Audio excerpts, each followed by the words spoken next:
Hello everybody, 'tis I the Rumpled One. The other day I talked about postcards and then I made mention about books. So I thought I should maybe do another little book review. Here's a book I read a long time ago, probably in the 80s sometime. It's called How to Retire at 41 by L. Rust Hills. He's the author of How to Do Things Right. I think I read that book also. But this is subtitled Dropping Out of the Rat Race Without Going Down the Drain. It's kind of tongue-in-cheek, but it makes you think about retiring and what you do. Because I knew when I was a little boy I didn't want to work my life away. It just didn't seem like a good thing to do, to work for a company all your life and then get that gold watch. It's like big deal. You know, 2, 3, maybe 4 weeks of vacation a year, and then having to ask if you can take time off, or ask, it just didn't seem right to me. So I took a slightly different path. Well, let me share a chapter. It's called Maintaining a Country Place as a Routine. It's only 3 pages long, so bear with me. Incredibly helpful, in fact almost indispensable, in achieving this balance between a sense of busyness and activity on the one hand, and a sense that there is always going to be something to do on the other, is the possession of either a house in the country or an old sailboat. Either of these is capable of solving the problems of even the most active man. Always remember, a good deal of the problem lies in the solution. And if a man were to possess both, then by God, he could retire at 31. This is one of the reasons rich people are more likely not to have jobs. They can afford things like country houses and yachts. A place in the country is invaluable because it more or less automatically produces a variety and amount of work capable of filling even an infinity of available time, not just theoretically, but actually, and not just actually, but theoretically. This is because the place also has an infinity of time to wear out, or to have to be repaired or replaced or repainted, time to grow, and have to be cut and pruned or dug up and replanted, time for the house to become too small or too large for the present size of the family, and have to be remodeled or restored or readjusted. Undoubtedly, you can prune a bush faster than the bush can grow, but do you think that while you're pruning one bush, all the others are just sitting there doing nothing?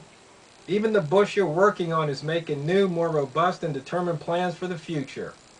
The work of a country place can run the whole gamut from simple contemplation, going to look at how the gutter is pulling loose on the north side of the house, to general maintenance, waxing the floors, to minor repairs, fixing doorknobs, towel racks, to projects, transplanting a rose bush, to giant projects, building a new porch.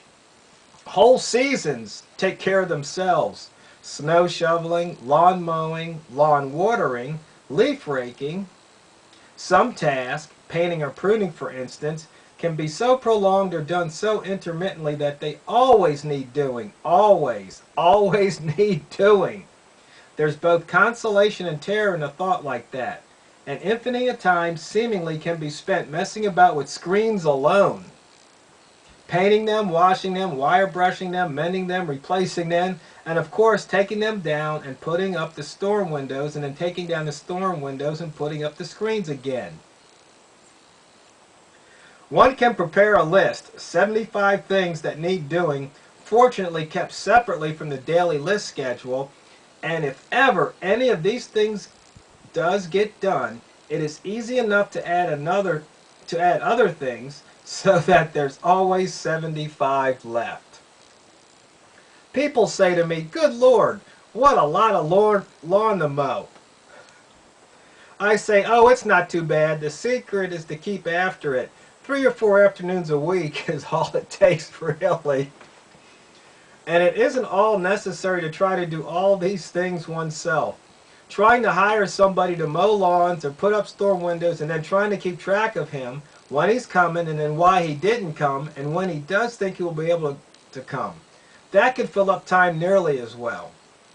I take it that when Montagne said, if you plan to withdraw into yourself first, prepare yourself a welcome, he meant get a country home.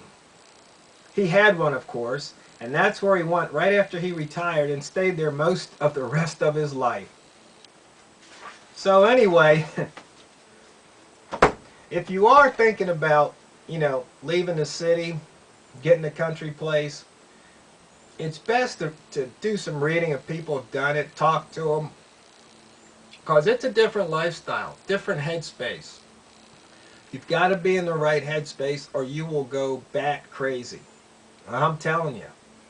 Because like in town, there ain't nothing to do at night. I mean, pretty much nothing. It's dead. So, if you need that external stimulation, living in the country probably isn't where you want to be right now. But if you want someplace quiet,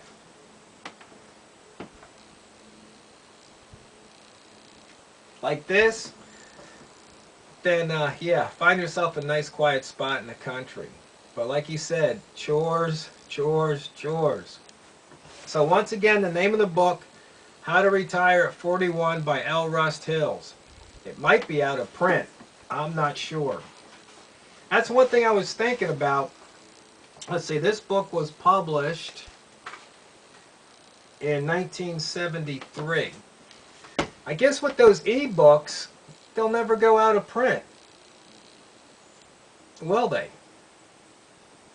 I mean, will Amazon or iTunes or iBooks, whatever they're called,